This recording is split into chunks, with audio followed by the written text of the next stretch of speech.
Olá, bem-vindos à nossa análise de hoje. Vamos falar de uma situação que, olha, está ganhando contornos bem preocupantes aqui na América do Sul.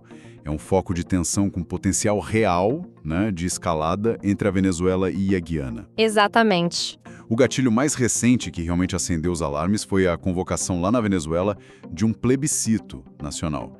E a pergunta para o povo venezuelano é basicamente sobre anexar a região de Essequibo, uma área enorme que hoje é quase 2/3 da Guiana. É uma área gigantesca. Parece complexo e realmente é. Nossa ideia aqui é, então, mergulhar um pouco nas raízes históricas disso, entender por que essa briga esquentou tanto agora e o que está em jogo, né? Quais são os interesses, os riscos. Com certeza. E é bom a gente já começar dizendo que não é nada simples. É uma questão com muitas camadas, sabe? Tem história, tem direito internacional sendo interpretado de jeitos diferentes. E, mais recentemente, claro, a descoberta de riquezas naturais que, bom, jogou mais lenha nessa fogueira antiga. É quase uma tempestade perfeita de fatores se alinhando ali. Você falou da história. Fica claro que essa tensão não surgiu do nada, né? Quem acompanha a região já ouviu falar dessa disputa, mas talvez não saiba exatamente a origem. Pode levar a gente um pouco lá para trás? Como começou essa reivindicação da Venezuela sobre Essequibo? E por que isso dura mais de um século? Claro. Olha, a raiz formal da disputa, pensando na história moderna, tá lá no finalzinho do século XIX. Em 1899, teve um tribunal arbitral internacional. Esse tribunal, que tinha juízes britânicos, russos, americanos, decidiu a fronteira entre a Guiana Inglesa, na época, e a Venezuela. Essa decisão, que ficou conhecida como Laudo Arbitral de Paris, deu a maior parte de Essequibo para a Grã-Bretanha. Para a Guiana, que herdou essa fronteira quando ficou independente, esse laudo é a base legal, é definitivo. Certo, um laudo de mais de 120 anos. Mas peraí, se teve essa decisão internacional, por que a Venezuela nunca aceitou isso de vez? Por que continua contestando até hoje? Qual é o argumento deles contra essa decisão tão antiga? Aí é que a coisa complica, né? E as interpretações, bom, elas se chocam de frente. A Venezuela contesta a validade desse laudo de 1899 desde sempre, praticamente. Eles argumentam que teve problema no processo, que os árbitros britânicos e o russo combinaram para favorecer o Reino Unido, que a Venezuela não foi bem representada, foi pressionada. Essa contestação ficou ali meio que em banho-maria por décadas. Um momento chave que mudou o jogo no século XX foi a assinatura do Acordo de Genebra, em 1966. Ah, o Acordo de Genebra. Esse nome aparece direto nessa história. Qual foi exatamente o papel desse acordo? Ele foi assinado um pouquinho antes da independência da Guiana, né? Isso, o Acordo de Genebra foi assinado entre o Reino Unido, que já estava para dar independência para a Guiana, e a Venezuela. O governo da Guiana colonial também estava presente. E esse acordo é a peça central do argumento venezuelano hoje. Por quê? Porque ele reconheceu formalmente que existia uma controvérsia sobre o laudo de 1899. E mais importante, ele criou um mecanismo para as partes buscarem uma solução prática, pacífica e mutuamente satisfatória para essa controvérsia. Para a Venezuela, o fato de terem assinado isso significa que a própria Grã-Bretanha e, por tabela, a Guiana Independente reconheceu que a questão não estava fechada lá em 1899. Entendi. Então esse acordo de 66, na prática, ele reabriu a questão que o laudo de 1899 teoricamente tinha fechado. E ele previu uma negociação para resolver de uma vez por todas. É exatamente essa a leitura venezuelana. Eles veem o Acordo de Genebra como o documento legal que rege a disputa hoje e que substituiu o laudo de 1899. O grande problema e a fonte dessa paralisia toda que veio depois é que as negociações que o acordo previa, elas aconteceram sim, por mais de 50 anos, com vários mecanismos, comissão mista, mediação da ONU, mas nunca chegaram naquela tal solução prática e mutuamente satisfatória. Teve conversa, teve proposta, mas assim, um consenso final sobre de quem é o território nunca foi alcançado. Isso é fundamental. Então, essa falta de um acordo final deixou a porta legalmente aberta, na visão da Venezuela. Eles argumentam que, já que a negociação falhou, a disputa continua viva e o status de Essequibo indefinido. Precisamente. Para a Venezuela, não existe uma fronteira terrestre válida, definitiva, com a Guiana, ali em Essequibo, porque o processo que Genebra estabeleceu para achar essa solução nunca terminou. Eles consideram o território uma zona em reclamação, já a Guiana diz o contrário. O laudo de 1899 é final, é obrigatório, e que o Acordo de Genebra só criava um processo para revisar a controvérsia, mas não invalidava o laudo original, até porque nenhuma outra solução foi combinada. O que é fascinante aqui, né, é como um acordo feito para resolver uma disputa acabou por não ser completo e pelas interpretações diferentes, servindo para mantê-la viva por tanto tempo. A ambiguidade virou o campo de batalha. Entendido. Uma disputa de mais de um século, marcada por interpretações que batem de frente sobre documentos históricos legais. Isso dá o pano de fundo, mas ainda fica a pergunta no ar. Se essa situação se arrasta há tanto tempo, com altos e baixos na tensão, o que exatamente aconteceu nos últimos anos para jogar isso para o topo da agenda, com tanta força?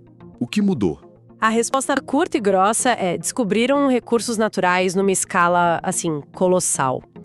O subsolo e as águas territoriais de Essequibo antes era visto como uma área enorme de selva, savana, difícil de chegar, sem muito valor econômico aparente. Mas aí se revelou extremamente rico. A gente está falando de descobertas seguidas desde 2015 de reservas gigantescas de petróleo e gás natural na costa da Guiana, bem na bacia marítima ali do lado de Essequibo. Petróleo. Isso costuma mudar o jogo mesmo. Qual a dimensão dessas descobertas? É algo realmente significativo? É impressionante. As estimativas colocam a Guiana, que é um país pequeno, historicamente pobre, de repente no mapa mundial de produtores de petróleo. Falamos de bilhões de barris de reservas recuperáveis. É um volume que pode transformar a economia do país da água para o vinho. E não é só petróleo e gás no mar. A região de Essequibo mesmo, a terra firme, também é rica em outros minérios, ouro, bauxita, diamantes, e a exploração disso também aumentou. De repente, a disputa territorial deixou de ser só sobre mapas, história antiga, né? Passou a ser sobre controlar uma riqueza que pode valer trilhões de dólares. Uma mudança de paradigma total. E imagino que essa riqueza toda recém-descoberta atraiu interesse de fora rapidinho, né? Sem dúvida. O ator principal nesse novo cenário é a gigante do petróleo americana, a ExxonMobil. Ela lidera um consórcio internacional que fez as maiores descobertas e começou a produzir petróleo em tempo recorde. Tudo com autorização do governo da Guiana, claro. A entrada de uma empresa desse tamanho, com o apoio implícito do governo americano, colocou mais uma camada aí. Uma dimensão geopolítica e econômica nessa disputa que já era complexa. E como a Venezuela reagiu a essa exploração que a ExxonMobil começou? Em águas que, pelo menos em parte, estariam na área que eles reivindicam de Essequibo. A reação venezuelana foi imediata e muito forte. O governo de Caracas não reconhece as concessões que a Guiana deu nessas áreas marítimas. Eles argumentam que a ExxonMobil está operando, está lucrando em território ou águas que pertencem à Venezuela, ou que, no mínimo, estão em disputa e não deveriam ser exploradas por um lado só antes de ter uma resolução. A presença da Exxon virou um alvo central das críticas e das acusações da Venezuela. E além dessa questão da exploração dos recursos, surgiram outras acusações também envolvendo os Estados Unidos de forma mais estratégica, né? Sim, a tensão subiu mais ainda quando a Venezuela começou a acusar publicamente os Estados Unidos de terem planos de instalar bases militares em Essequibo ou de usar a presença na Guiana como uma plataforma para ameaçar a Venezuela. Essas acusações, que os Estados Unidos e a Guiana negam, claro, levam a disputa para outro nível, para a arena geopolítica, ou seja, envolvendo relações de poder, estratégia, influência entre os países na região e no mundo. Isso transforma uma questão que era mais bilateral Venezuela-Guiana e econômica por causa dos recursos, transforma num potencial ponto de confronto de interesses entre Venezuela e Estados Unidos. Nossa, isso adiciona uma camada de complexidade de risco que é enorme. Temos a história, a descoberta de recursos gigantescos, a presença de uma multinacional poderosa e agora acusações de intenções militares. E tudo isso traz a gente de volta para o começo da conversa, o plebiscito convocado pela Venezuela. Diante desse cenário todo que está pegando fogo, quais são as possíveis intenções e as consequências dessa consulta popular? O que pode acontecer se o sim para anexação ganhar? Essa é a pergunta de $1 milhão agora, né? O plebiscito venezuelano tem várias dimensões. Para dentro do país, pode ser visto como uma tentativa do governo de unir o povo em torno de uma causa nacionalista, né? Desviar o foco de outros problemas internos.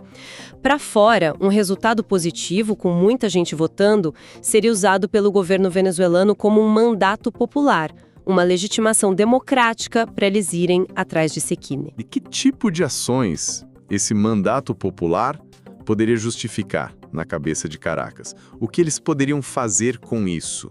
As possibilidades vão desde ações diplomáticas mais duras, tipo romper relações com a Guiana, tentar invalidar as concessões de exploração, até medidas mais concretas. O cenário que todo mundo teme, obviamente, é que o resultado do plebiscito seja usado como desculpa para uma ação militar direta, uma invasão para ocupar partes de Essequibo ou até tentar anexar mesmo na marra. Isso seria um passo extremo, né? Violaria o direito internacional e as consequências para a estabilidade da América do Sul inteira seriam imprevisíveis. Mesmo que não chegue a tanto, só o plebiscito já aumenta a pressão, a incerteza. E como a visão da Venezuela sobre o papel dos Estados Unidos entra nessa conta? A presença da Exxon, as acusações sobre bases militares, isso pode deixar a Venezuela mais cuidadosa ou, ao contrário, mais desafiadora? É um cálculo de risco bem complicado. Por um lado, a percepção de que os Estados Unidos têm um interesse forte na estabilidade da Guiana e na exploração do petróleo poderia frear a Venezuela. Qualquer ação militar poderia ser vista como um desafio direto a Washington e poderia ter retaliação. Por outro lado, o governo venezuelano pode usar justamente essa presença americana na narrativa anti-imperialista deles. Argumentar que estão defendendo a soberania nacional não só contra a Guiana, mas contra uma potência de fora. O plebiscito pode ser também uma forma de testar a reação do mundo, sabe? Medir até onde eles podem ir sem uma resposta muito forte. Parece um jogo de xadrez perigosíssimo mesmo. Muitas peças e um tabuleiro bem instável. Exatamente. Cada movimento, seja plebiscito, uma declaração mais forte ou até movimentar tropas na fronteira, que já aconteceu, é cheio de significado e pode gerar uma reação em cadeia. Ok. Vamos tentar então amarrar os pontos principais que a gente discutiu para ter uma visão clara desse quadro todo. A gente tem uma disputa territorial antiga, Venezuela contra a Guiana, por Essequibo.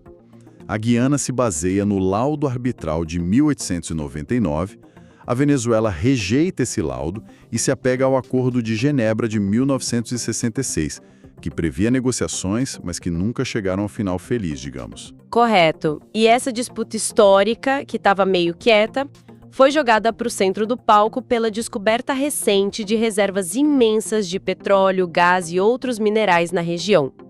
Isso transformou o valor estratégico e econômico da área. Essa descoberta levou à entrada da ExxonMobil, com licença da Guiana, para explorar o petróleo. Isso gerou uma reação muito forte da Venezuela.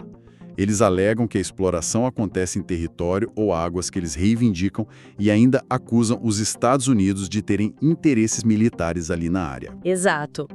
E o passo mais recente nisso tudo foi a convocação do plebiscito na Venezuela sobre anexar Essequibo. Essa consulta pode ter objetivos políticos internos, mas também serve como uma potencial legitimação para ações futuras de Caracas sobre o território disputado, o que, claro, aumenta a tensão na região. É uma sequência de eventos que parece estar empurrando a situação para um ponto cada vez mais crítico, né? Sim, o que a gente está vendo é uma convergência bem perigosa. Uma reivindicação nacionalista histórica que ganha vida nova e urgência por causa de um fator econômico gigantesco, a promessa de uma riqueza extraordinária. Aí você soma isso à dimensão geopolítica, com o envolvimento direto de uma superpotência econômica através da ExxonMobil, e as acusações de interferência militar dos Estados Unidos. É uma receita complexa e com potencial explosivo para a instabilidade bem aqui, do nosso lado. De fato, um cenário muito intrincado. Um nó que mistura história, direito internacional, nacionalismo, a aparição repentina de recursos valiosíssimos e a sombra de interesses estratégicos de atores globais. Uma situação para a gente acompanhar bem de perto. Sem dúvida. E talvez isso deixe a gente com uma reflexão importante, que vai além só do caso de Essequibo. Essa situação toda levanta uma questão crucial, né? Sobre como a descoberta inesperada de recursos naturais pode, de repente, reacender disputas territoriais que pareciam congeladas ou de baixa intensidade por décadas. E mais ainda, quais são as implicações para a paz e para a estabilidade regional quando atores externos poderosos, sejam eles empresas multinacionais ou outros países, se envolvem tão diretamente nesses conflitos que estavam ali latentes. É um padrão que pode se repetir em outros lugares do mundo, e entender como isso funciona é fundamental